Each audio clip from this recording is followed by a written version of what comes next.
Hello students, welcome to the first lecture of the computational genomics course. So basically this course is designed to provide you the basics of computational genomics. First we will start with the introduction of genomics, what is covered in genomics, what is needed to do genomics, and what we have already achieved so far in terms of data, the technologies that we see in our genomic analysis and also use when we want to generate more data. Okay, so basically there are so many things that is there in computational genomics, and since this is the first course in this area, so we will be doing we will try to touch almost everything like in brief, and we will go into details of the genomic, metagenomic, prokaryotic genomic analysis. We will also introduce the epigenomics and single cell genomics concepts towards the end. So basically in the first chapter we will provide you the introduction to computational genomics, transcriptomics, proteomics, epigenomics, metagenomics. So these terms like omics, with the prefix, you might have heard so many times, and what is their meaning and significance, and how these can be useful when you do computational genomics. Okay. So to start with, basically I will I will read a small disclaimer which will be useful for the remaining set of lectures also. We will not repeat this to save the time. So basically this course is designed to introduce the basics of computational genomics, which is a very broad and growing area, and this course does not claim to cover all topics in computational genomics. Some of the material, including text, figures, images, definitions, etc., in the following lectures may be obtained from published manuscripts, websites, books, etc., which has been duly acknowledged and cited by their references to the best of our knowledge and efforts. And further, their usage is only for academic purpose and should be considered under fair use exception. And we sincerely thank all the contributors of the included material in this course which we have used during the delivery of the lectures.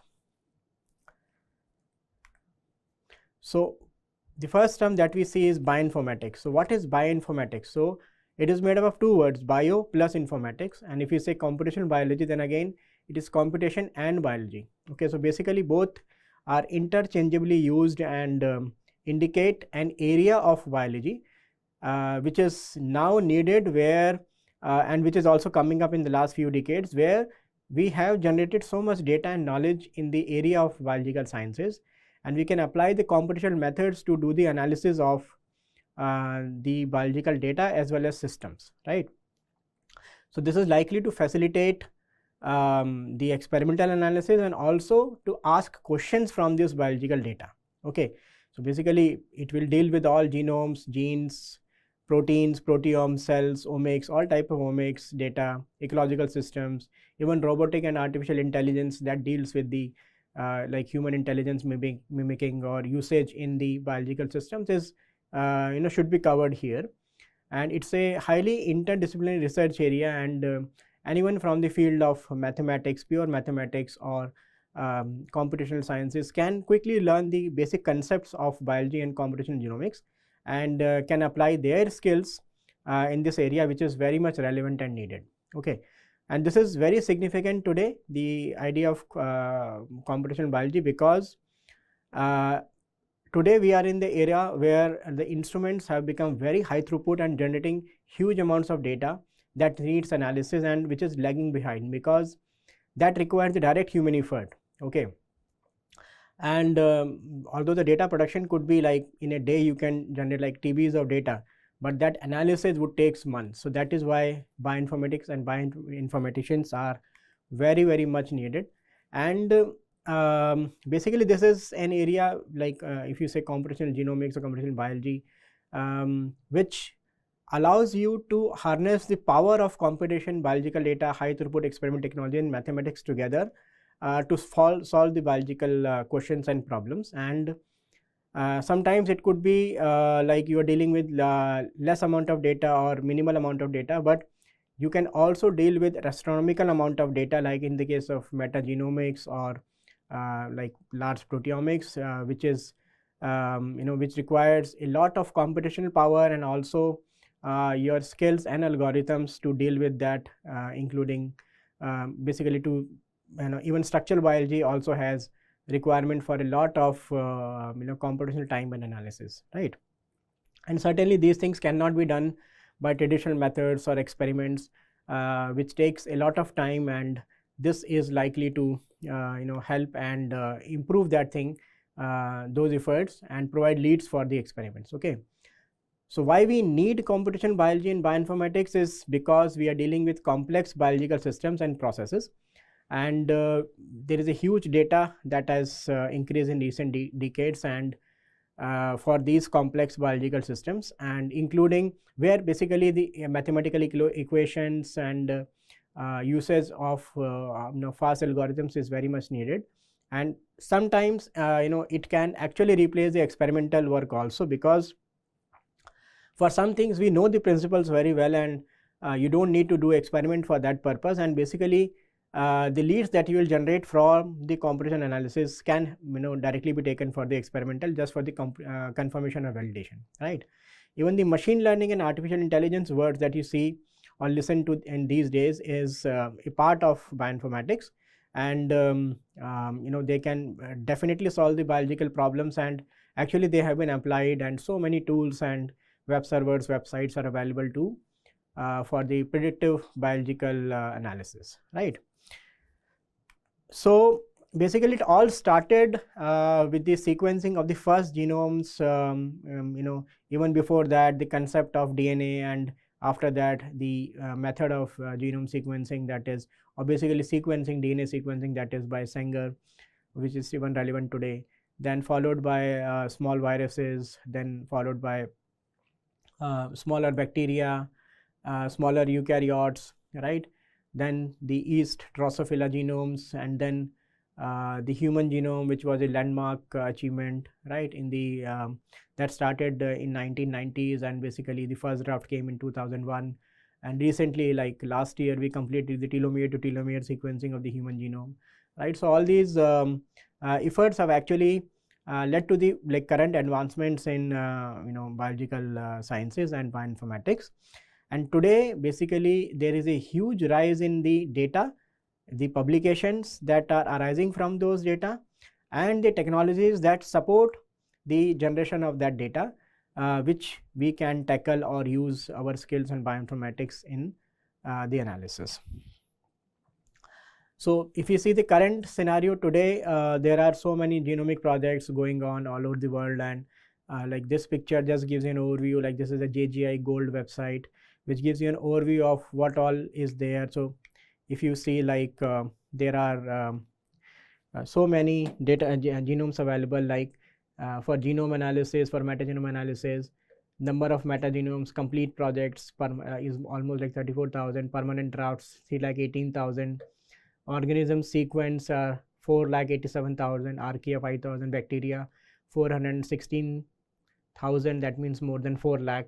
So basically this tells you the magnitude or amount of data which is available today in terms of the genomic as well as and for these genomes you will also have the transcriptome data and maybe the proteome data in many cases. So because it is a upcoming area, important area, it will have applications as almost all areas that relate to biological sciences, such as agriculture, like where we will deal with the improvement in agricultural crops and interaction between plant and bacteria, and many more things like that. Industry, where we want to have the biochemical processes to replace the pure chemical processes for environment, and also usage of enzymes, right? Production of say leather, paper, etc., all require biological systems, and basically bioinformatics or computational genomics can help to mine more enzymes or making that process better. Medicine, because we really want to improve the health, and for that we can now in a situation that we can predict the occurrence of cancer or the SNPs or mutations that can lead to cancer in the future. And similarly for metagenomic and epigenomic predictions are now possible. And basically the computational genomics or analysis of the human genome helps to understand the genomic variations that exist between us. We are all humans but look different, and that is because of the 0.1 variation, that is 3.2 million nucleotides or SNPs that vary between us, which is known only because of the bioinformatics analysis, right? Then it also provides you information about the drug targets or the possible targets in the system where you can target your drugs or therapies, so to cure that disease, right? Even like today, the therapeutics, including the RNA or proteins, is also very much in use. Biotechnology, livestock improvement is another area where we really require bioinformatics, and to tackle the environmental issues, global warming, biodegradation, right? Improving the health of humans and livestock and other ecological systems. You need to model those systems, find the factors which are responsible, and also to find the remedy or cure for that, right? Similarly, infectious diseases, in the last few years we saw COVID to be one of the important or basically thing that changed everything in our lives, okay? And there the bioinformatics analysis of these COVID strains help to understand the origin, the progress, and variations that happened in that virus to tackle it using vaccines. So when we are doing bioinformatics, definitely we'll be using workstations because we require the computational analysis, and for that there could be some ready-made tools which are available, but the knowledge of Linux or basically Linux based workstations are very much required when you do bioinformatics, okay? So Linux skills are needed, and that we will also cover in the future lectures, right? You should know how to run commands, what are the how to write scripts, small scripts for day-to-day analysis, or quickly doing an analysis without writing each command every time, right? And processing of files, which and basically the languages such as Perl, Python, etc. are also based on Linux, so and they also use the Linux power when they use those languages. So Linux is very important, and there are so many flavors of Linux available, and you can choose from them depending upon even the websites and web resources that you develop are now based on Linux, okay?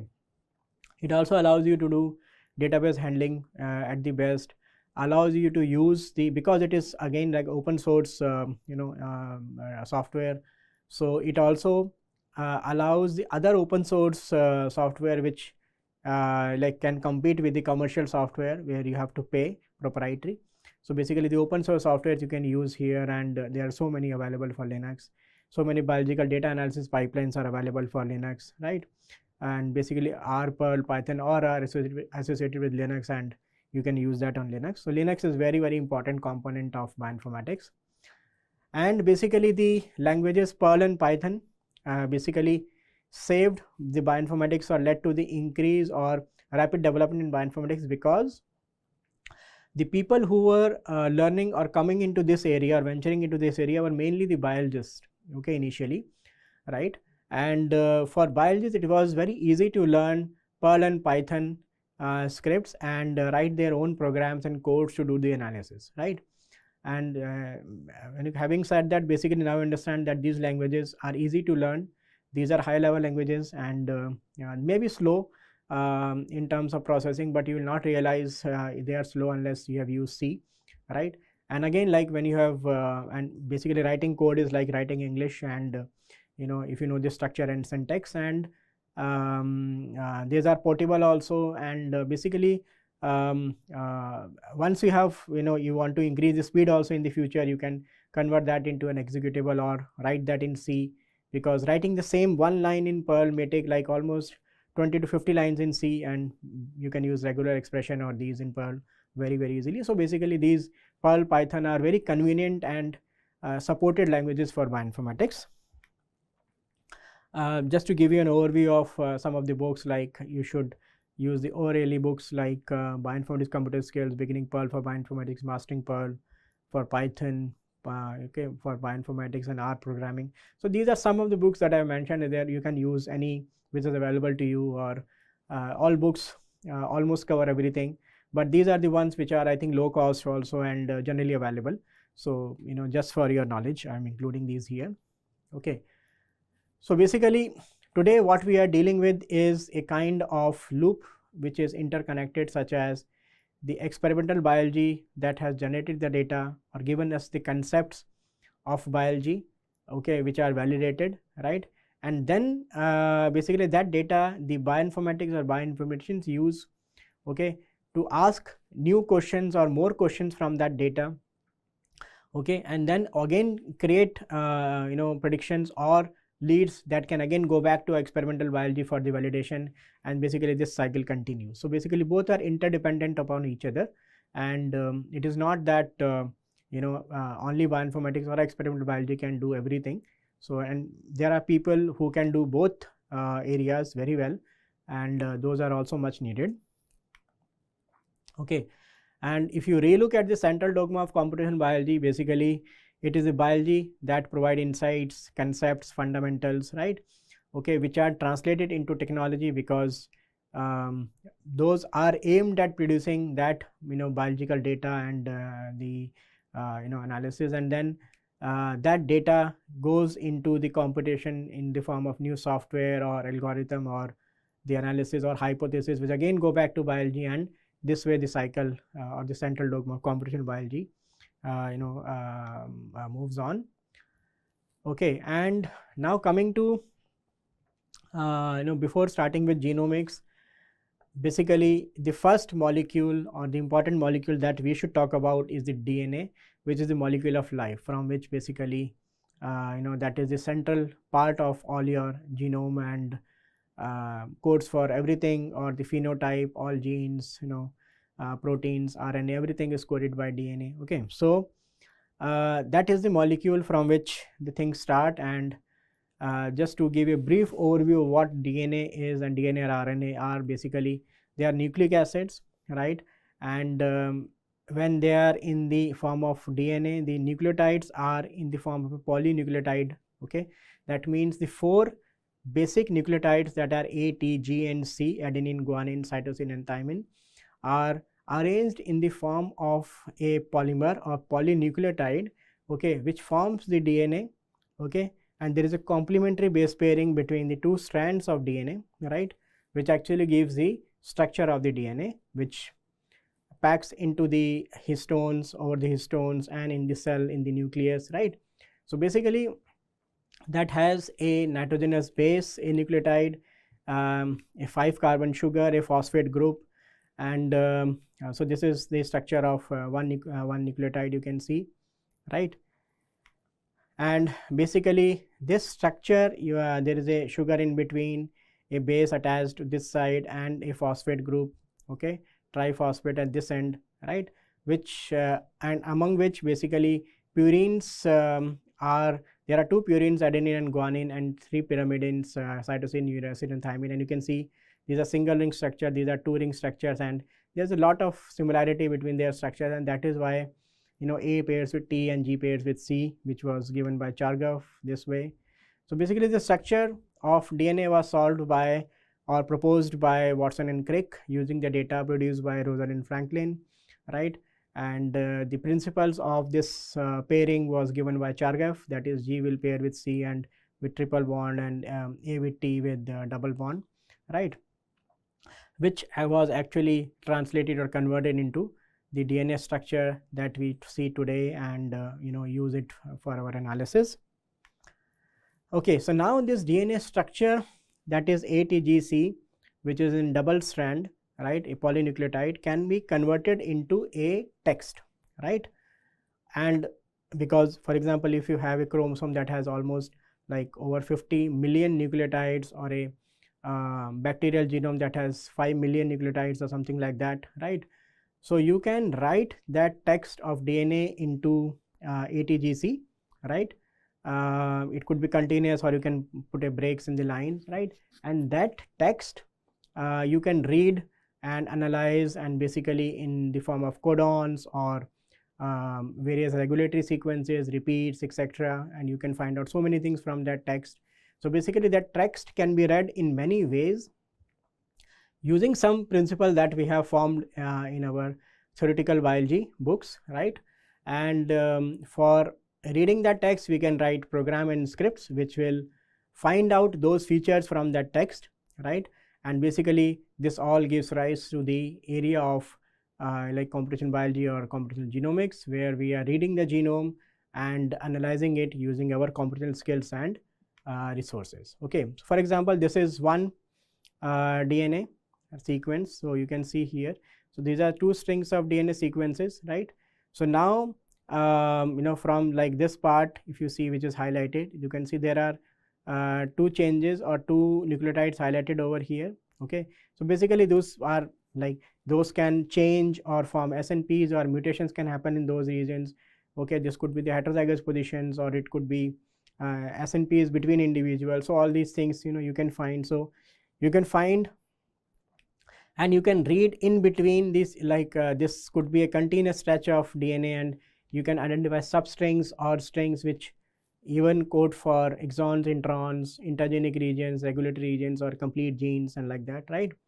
And so this strings and string manipulations are often needed and basically part of your computation analysis, and for this basically Linux and Perl, Python are very relevant and required. Okay, and basically so many new algorithms and some traditional algorithms like BLAST, Needleman-Wunsch algorithm, Smith-Waterman, right? So these, and which form the basis of BLAST on cluster level that we use today, okay, are also available. Okay, so basically what is happening after the DNA is that DNA can be transcribed or basically copied into a transcript, which is RNA, and that RNA is expressed as a product which could be a protein product, okay, or there is a which basically forms the mRNA to protein, almost like 5% of the total RNA, and rest of the RNA which is there is non-coding. That means doesn't code for the protein, but actually regulate the expression, or involved in so many other things like structural RNA or miRNA, etc., or circular RNA, which is coming up now. So, and basically doing the regulation, which actually are very important for the system to work. Okay, so with all this, basically the book of life, if we say, right, for example, if I say the human book of life will be composed of 24 chapters with 22 autosomes and X and Y, 2 X chromosomes, right, or 2 X chromosomes, like that. Okay, and then if I take one book, it will be like one chromosome, it will be like a book. Okay, and each like in each, and basically if you know the book is composed of chapters. Okay, and chapters are composed of pages. You write paragraphs, right, and paragraphs are composed of lines are made up of words. Okay, and words are made up of arrangement of the letters of English alphabet, okay, in various ways to form the meaningful words. Okay, the same way we can talk about the book of life, that is the DNA, okay, from which you can read out the important messages or information which could be paragraphs or lines, right, and then use that for various biological interpretations, right? For example, this from chromosome, the DNA which may have exons and introns. So this you got from by understanding the concept of introns and exons, and then finding these in the DNA sequence. Like this was the sequence ATGC, this is okay till TA, but when I started reading it into like 3 triplets like ATG, CTG, CAG, you can see that this is the start codon, and then the codons continue, and then there is a stop codon TA in the end. Okay, so basically this way you can make out the message that is coded in the DNA and use for your analysis. Okay, so now this genome, the word that we hear is basically derived from gene plus chromosome, and basically that definition was given by Hans Winkler in 1920. But basically now genome should include each and every genetic material that you have in your cell that codes for something. Okay, so basically complete set of organisms hereditary information, or the entire chromosomal genetic material of an organism. It could be DNA or RNA, right? It will contain genes, intergenic regions, exon, introns, and other regulatory elements. Even the repetitive sequence will be part of it. It could exist as a haploid, diploid, triploid, or polyploid state, right? That means the number of copies of that, okay? And this is what basically we will be analyzing in various organisms, like, because every organism has a genome that actually codes for what it looks like and what what we see it to be, right? So the basic components of genome are the coding sequences that basically is amounts to be about 2% of the total genome. Okay, now these coding sequences for a eukaryote will be as genes, right?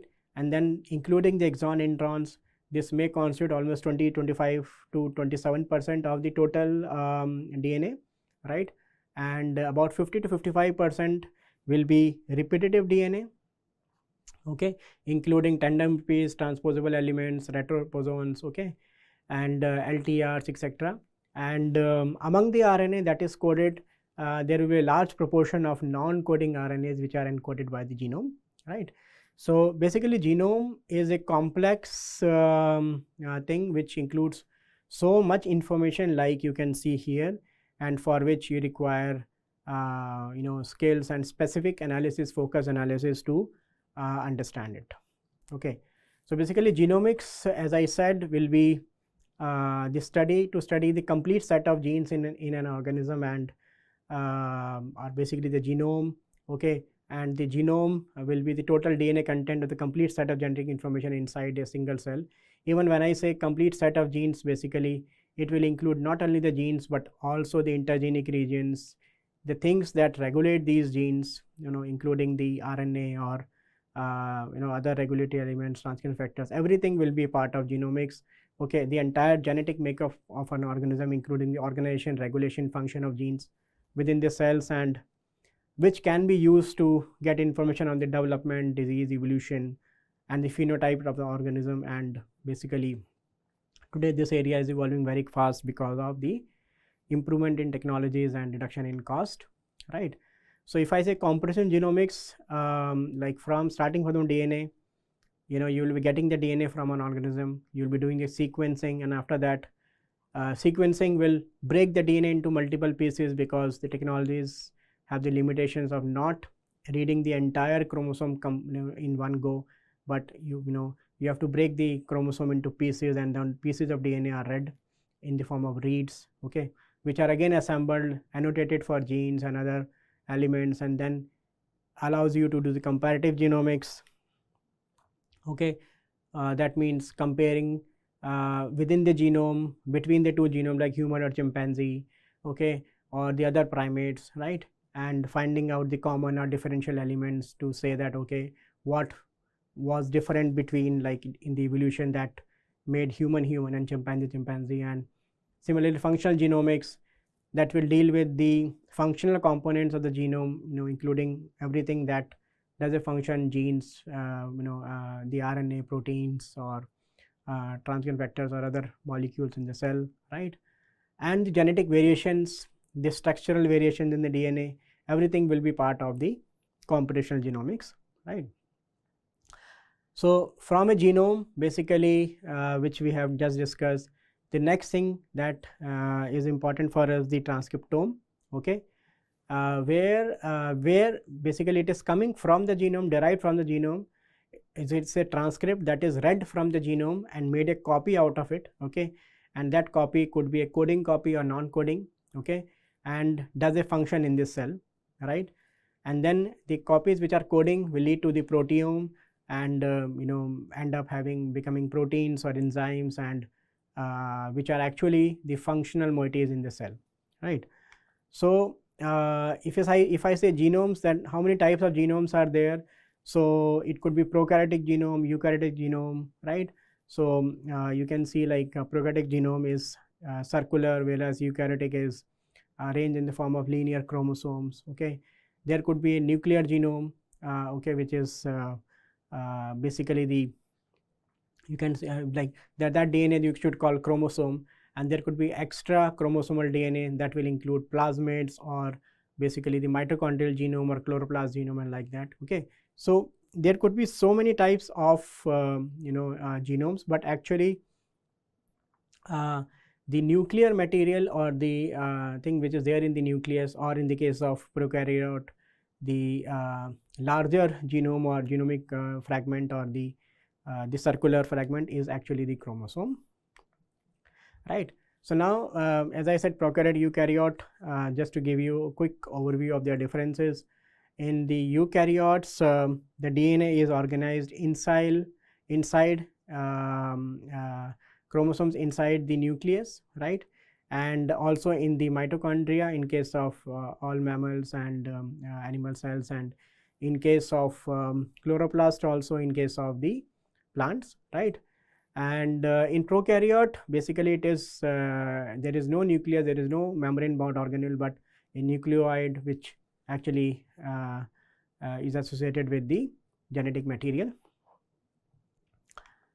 Okay, so and there are extra chromosomal DNA also generally in the prokaryotes, which are called plasmids. Okay, there could be even hundreds of plasmid in a cell sometimes. Okay, and based on the incompatibility groups, and they code for some minimal number of genes, but they are definitely responsible for the survival of that bacteria in that environment, and mostly they are doing some job in the defense or survival or genetic advantage or antibiotic resistance like that. Okay, so basically plasmid genome is also important and part of genomics, right. So basically it is genes that are coded by the genome actually form the phenotype or the way we see an organism. Okay, like a peacock, it is very beautiful, long feathers, blue color, okay, nice head and eye spots on the feather. So everything that you see, okay, in that beautiful bird is coded by the genome, and the regulation of that genome, transcriptome, proteome, which makes that final product, which is the phenotype. Okay, and that information which is there in the DNA also passes on to the next generation. Okay, and the changes that provide an advantage to that organism are retained or over the period of, or selected over a period of evolution, and this hereditary passage of DNA, genetic material, and also its evolution leads to the way life has formed and evolved on this planet. Okay, so basically it is genome, transcriptome, proteome, the three important things that we will be dealing, and epigenome in when we say genome, so basically the epigenome is also equally important, and then the metagenome and other omics areas that actually originate out of these words. Okay. Okay, so second important part is the transcriptome or transcription, which comes from the transcription, where the DNA is copied into a single stranded transcript, which is mRNA, okay, or ribosomal RNA or tRNA or other non-coding RNAs. Okay, and if it is mRNA, it will do the protein synthesis on the ribosome. And transcriptomics and transcriptome would include all the transcripts that are formed by a cell at that point of time, because that will also change from time to time. If you run fast, your transcriptome will be different. If you eat a lot, your transcriptome will be different. Sleeping, waking up, right, developmental phases, it will be different. Even treatment of drugs or various things also changes the transcriptome, right.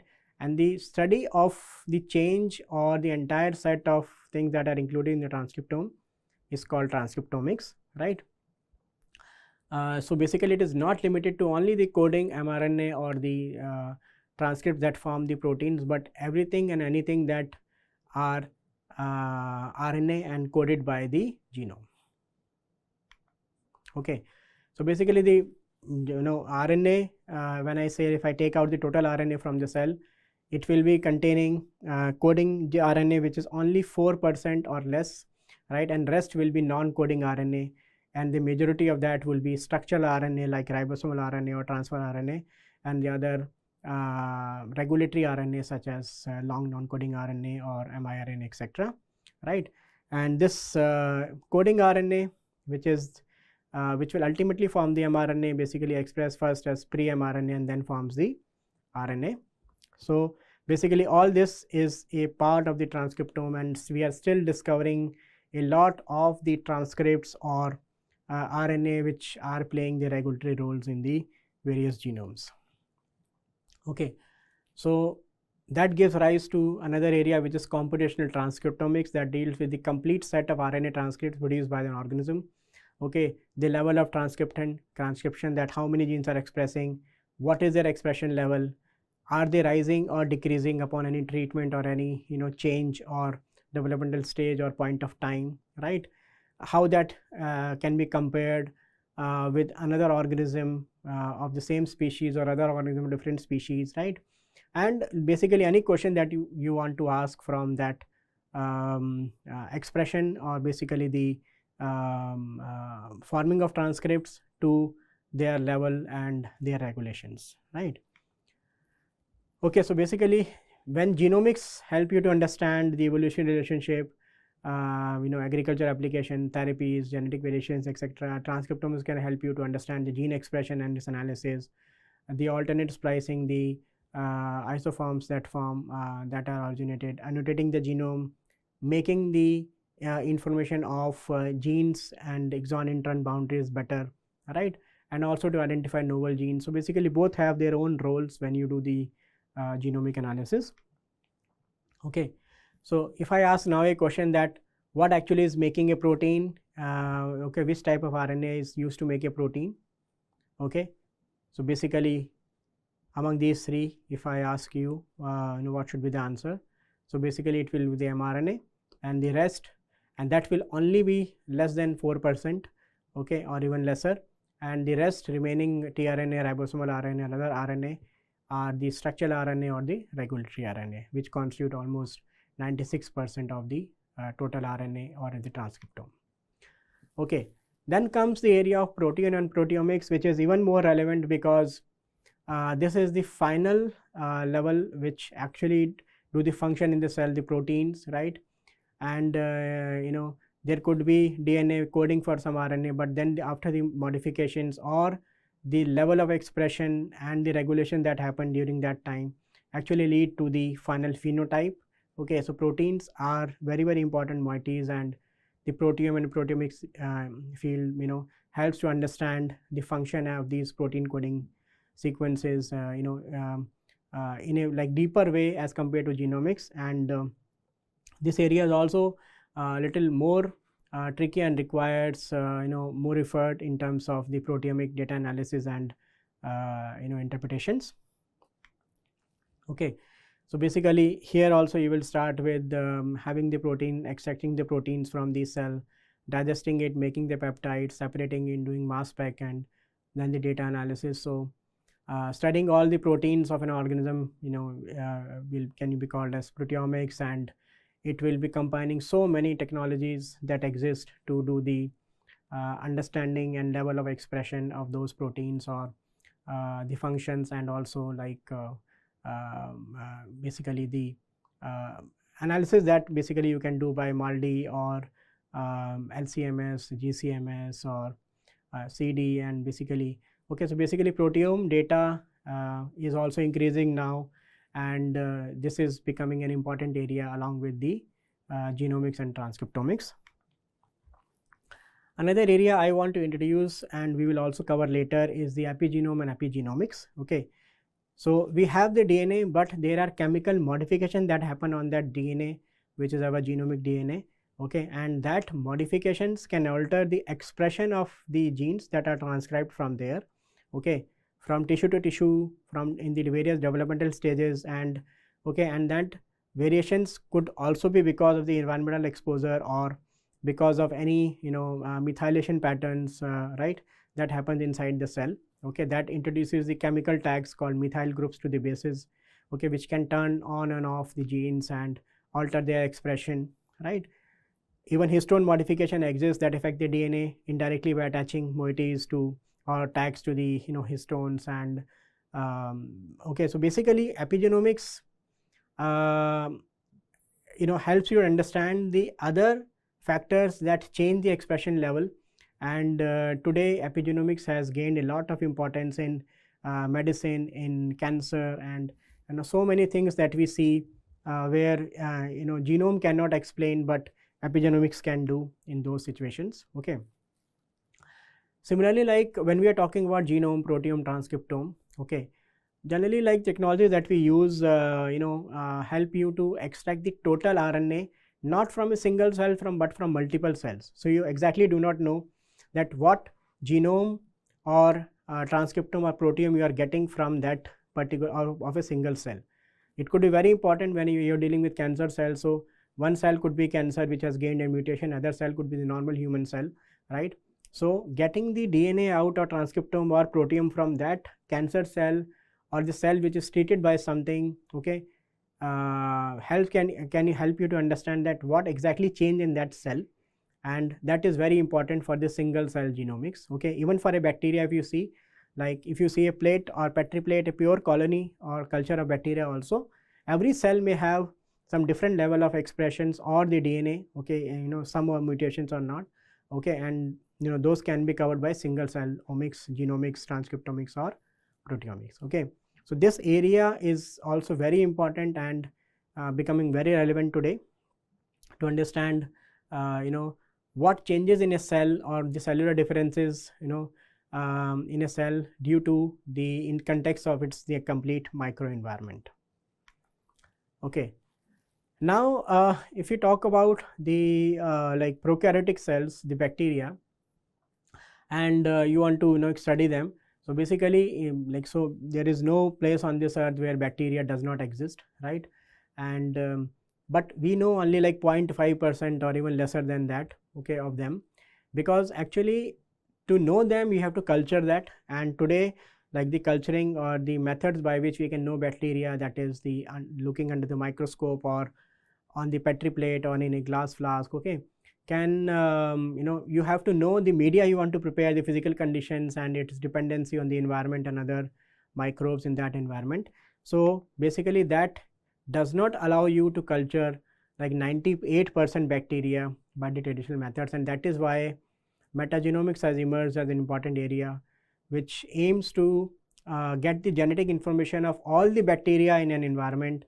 There could be like millions of bacteria in a lake, and each bacteria in multiple copies. So basically it will sequence each and everything that is there, okay, and then later on reconstruct the genomes and the information and the following analysis from that.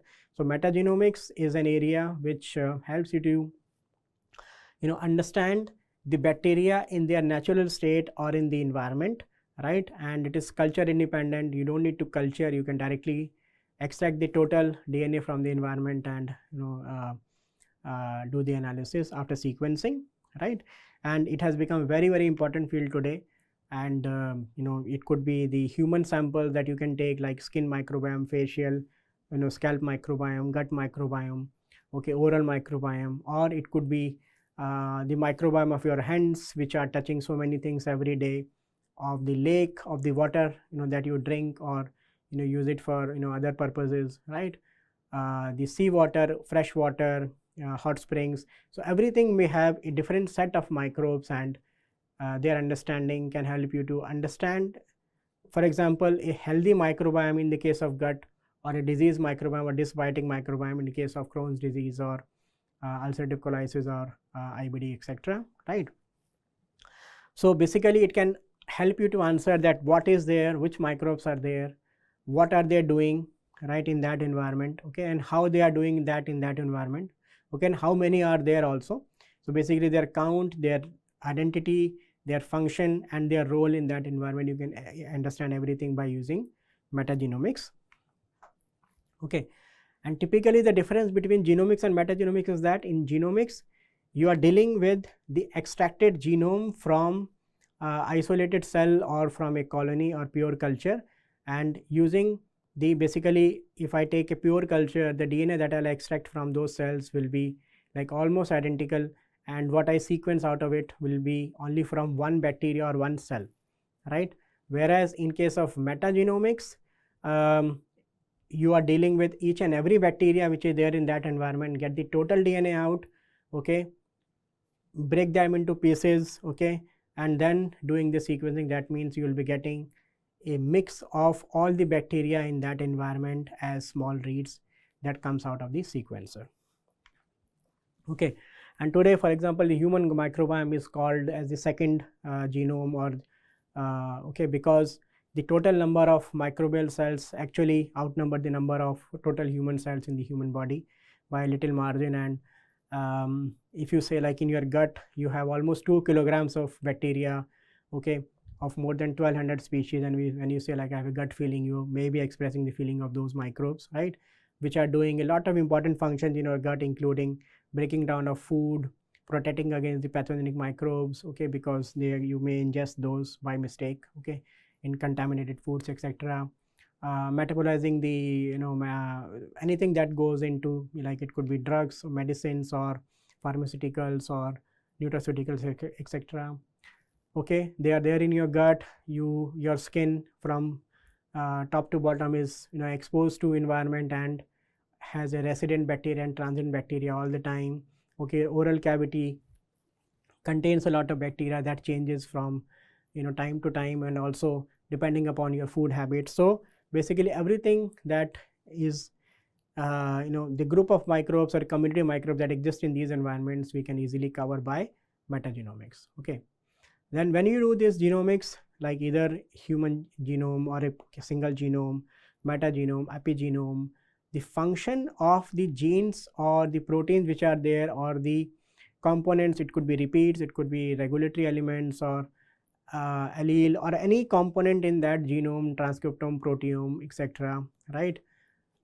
You have to do the function prediction and annotation, for which there are dedicated methods, and because unless you understand their function, right, you cannot know their contribution to that environment or cell or to that organism, right? And there are so many applications to understand the complexity of an organism, function, evolution, rational drug design, drug targets, protein engineering, genetic engineering, etc., and building networks, metabolic networks, pathways, etc. Right? So functional prediction annotation is a very important part that we'll be covering in detail in the later lectures, right? So now with all this, we are now in a stage of big data of biological sciences, where we are overwhelmed with the data that is produced by so many high throughput technologies that cover the various types of omics, okay, or data producing sciences, right? And okay, so it could be data from genomes, metagenomes, epigenomes, transcriptomes, proteomes, expression level data, proteomic data, etc., etc., right, which are organized in databases, right, so that they can be accessed by everyone, okay, and also, like, it is being produced every day. So basically somebody is storing the data, checking the data, organizing the data, releasing the data for others. So this big data of biological sciences, or is available for your use, which is available in well organized databases such as NCBI, DDBJ, or UCSC, EBI, etc., right, which you can download, use. Like the data, there are so many people who are developing algorithm researchers, right, and tools to analyze that data, okay, which are published, and you can understand how they work,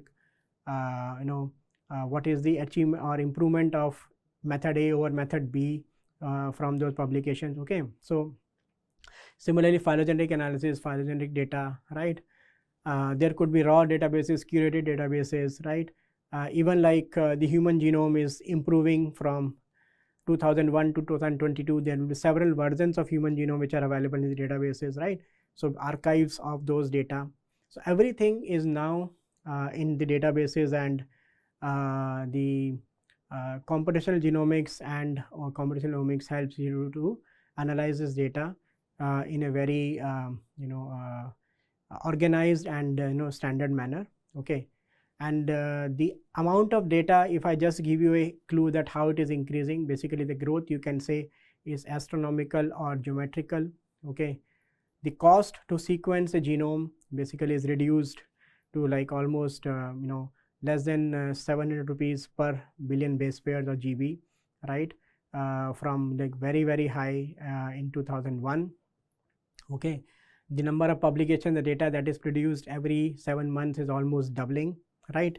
So basically today the challenge is the data analysis, storage, analysis of analysis, right? And because when you generate an amount of data, it is not that you may be asking only one question from that data, but that data is good enough to answer so many other questions, okay, based on your knowledge and skills, right? And also by using the other data sets from other places and doing a comparative analysis, or multi-country, multi-individual, or multi-cellular analysis like that. Okay, so basically it provides you a lot of opportunities and challenges at the same time. Okay, and like you can imagine that just to analyze or to find the function of say 1,000 proteins in NR database, where a query is searched against a database which is non-redundant protein database at NCBI, right? So the database of NCBI was only 1 GB, okay, in the year 2000, which is now more than 58 GB, okay, right? And basically it will take almost like more than a month just to find the function of 1,000 proteins on a like decent lab system which is like 3 gigahertz or 16 GB of RAM. Okay, so you can imagine that you have to sit for months to do the analysis of a genome or finding the function of those proteins. And at this scenario, like there are so many high throughput technologies like a NovoSeq instrument that generates Illumina short read data, can produce almost 3 terabyte of data in just 2 days. Okay, and you will take almost like 500 years on a simple PC to do that analysis. So that requires better algorithms, computational structure, infrastructure, okay, to do this data analysis at the rate at which basically it is generated. You have to compete with that. And not only this, there are so many databases like or projects like Human Microbiome Project, okay, Human Genome or 1,000 Genome Project, right? ENCODE, which aims to discover everything in a cell, right? Okay, so like at this point there are so many public data funded projects such as Human Microbiome Project, okay, or the Genome 10K project, ENCODE, Bird Genome Project, Earth Microbiome Project, that are producing so much data that requires analysis, and they are standing in those databases and require skills, computational power, and resources to do the analysis, for which basically this course will help you to address these questions and target the analysis in a better way. And basically today we are in the area of data evolution, where basically you are producing data, you are analyzing the data, you are sharing the data, and which is leading to the advancement in biology and computational genomics. Okay, some of the typical systems, if you can say, like when I started with Sanger, the word, okay, so basically when the human genome was going on, it was the Sanger instrument that was used. You can see a room which is full of these Sanger instruments. Okay, now the entire room of these instruments could be replaced by in year 2010 by one Roche machine. Okay, and then like hundreds of Roche machines which are placed in this area can be replaced by one Illumina machine. Okay, and this is how you can see that the technologies have improved, or the cost has gone down for the instruments and also for the data production. These are the first generation, second generation, and these nanopore and PacBio, which can generate very, very long read, are the third generation sequencing technologies. And there are other like fourth generation also which are coming up. Okay, and when we have a lot of data, we should also understand the computational requirement for computational genomics. Okay, because it will need high performance computing servers and systems with large number of cores, okay, and threads, high amount of RAM, for example more than 100 cores or 96 core, okay, multiprocessor systems, RAM 256 GB or more. Even like you can do some in 64 and 96 GB also, but mostly like 256 GB or more may be needed. Even like terabytes of RAM is needed for some tasks. To store the analyzed data and the results, or even the initial data for analysis, you need a lot of hard disk storage spaces, which also runs in like several hundred terabytes. The connectivity between the nodes, okay, and the source of data to sync and again to upload and download, okay, and to basically transfer data from one place to another, you need a very, very good connectivity in terms of internet speed and the bandwidth that you have, and okay, the infrastructure, okay, the display for simulations, right, and the graphics cards that are available, the USB ports, processor on board you should go for, or you should go for a cluster or HPC. So these are the questions or the facilities that you may need for the like how throughput computational analysis, and you have to look around in your like setup you are and see that what is available and what is needed for the analysis before starting that analysis. Otherwise, you know, you will take a long time in this competitive world, or basically you may not be able to achieve everything that you are, you know, desiring. Okay, so these are the questions that we will also discuss later during the lectures.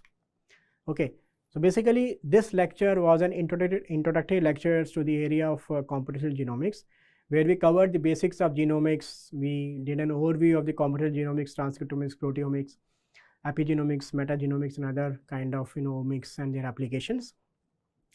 We tried to, you know, understand and appreciate the importance of computational genomics and its components, and the challenges that the big data of biological sciences, you know, put in front of us, where, you know, so far we had not discussed the use of AI and machine learning for the analysis, which is also very, very important, and you know, maybe covered in the future classes, right? So welcome to the course, and you know, we'll be going, you know, every lecture we'll making, you know, some progress, and I hope by the end you will understand the basics of computational genomics, and you should be able to do a lot of analysis on your own. So thank you for today. Bye bye.